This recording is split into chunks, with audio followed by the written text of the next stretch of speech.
il-qasima li miss ser tlaqana mal-familja Portelli mis-subborg ta' Werribee. Peter u Carmen Portelli kif ukoll binhom Matthew marru fuq mixja magħrufa bħala Camino de Santiago de Compostela. Now, it looks like a lot of Australian tourism is going towards Europe, and you would expect it, wouldn't you? Especially if you're of Maltese background or of European background, you're going to choose to go to Europe. Now, this is a family with a difference. They go to Europe because they do have their roots in Europe, but they have done something really special, and it's called the Camino de Santiago de Compostela. Our church, our local church, is St. James the Apostle, and we got the idea researching St. James. And this walk is all about going to the tomb of St. James, which is in Santiago. Because it is actually known as the Walk of St. James or something like that? Yes, the way. The Way of St. James. Yes, it's a very old walk, you know, I think over 1,000 years ago. Even St. Francis of Assisi did the walk. Some people start from St. Jean, which is in France, and then I think it's about 800 and something kilometres. To Santiago. You walk across the top of Spain through the Pyrenees, but then we heard people walking from Germany, from Switzerland, from all over Europe. So we felt, you know, like real beginners when we did it. You mentioned the Pyrenees. That means that the trek or the walk is quite strenuous. When we did it, we experienced quite a big blizzard storm, but that made it really exciting, and we're glad we did it that way. Did you know that you would come across this kind of weather? No.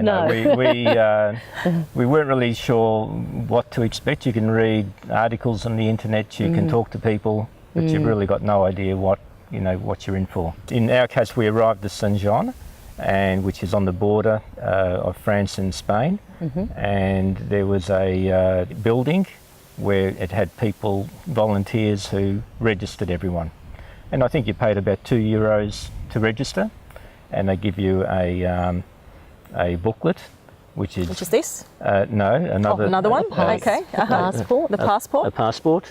You know, you get a stamp every night wherever you stay, whether you're in a monastery or whether you're in an albergue or even a hotel. You can take this booklet, and then they put their stamp on it once they know that you're a pilgrim. And they know by the passport that you are a pilgrim, and also by your shell that you carry. So this is the shell. So you're given a shell to carry. Do you choose the shell, or you're just given the shell? You choose it, actually. You choose it? Yes. So that gives it more of significance, doesn't it? Yes. Yeah.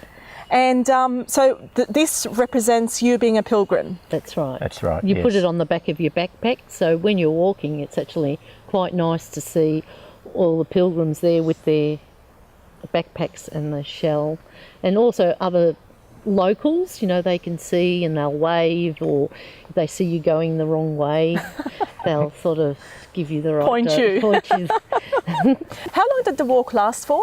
It lasts about a bit over a month.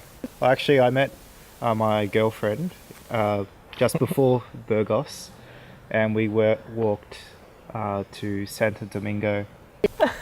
Now, what a personal journey is that? I mean, going there single and coming back with a girlfriend. I see this book, that it's a booklet that sort of gives you your passage, sort of. So every day you know what you're going to encounter, and are there accommodations that you sort of stop at and they already have a reservation for you, or you just have to go, and if you're lucky enough to find an accommodation, you're lucky enough. Yes. Well, look, some people book everything, but we decided that we wanted an adventure.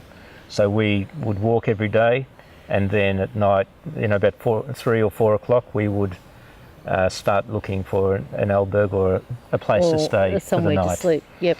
Because there's days where the track is good and you can walk 30 kilometres, and there's other days where the track is a little bit harder and you might walk 20 kilometres, so you don't know how far you're going to walk that day. When you talk to people, there are 3 parts to the journey. The first is like a physical part, which is, you know, climbing that mountain.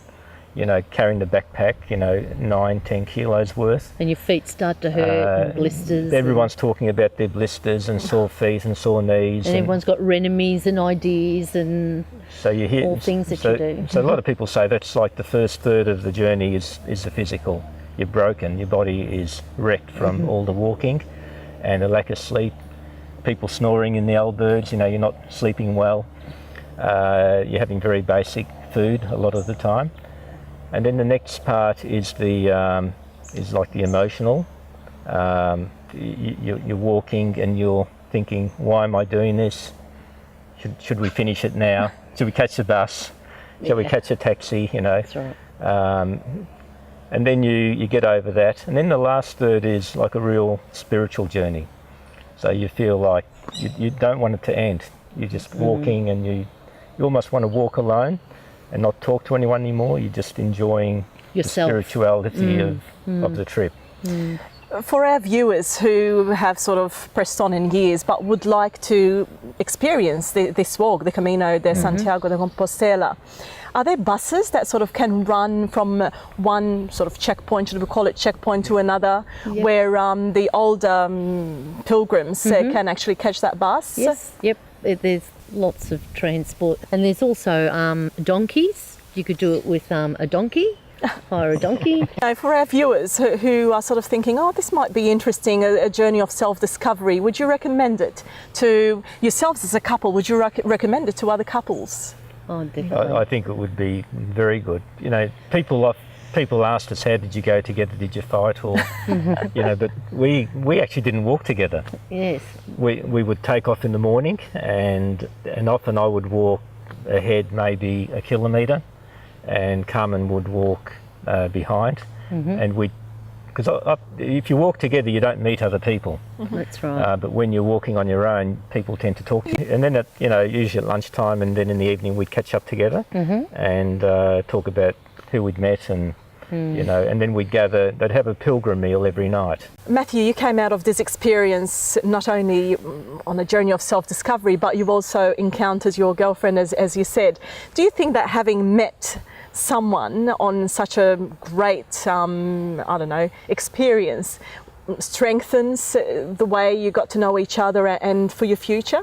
Oh, absolutely. I found it was a lot different to other relationships because you had no technology stand in the way. I didn't have her friends stand in the way because it was just the two of us, and we just walked for over a week and just talked, and I feel like it's a lot more wholesome than traditionally how it goes.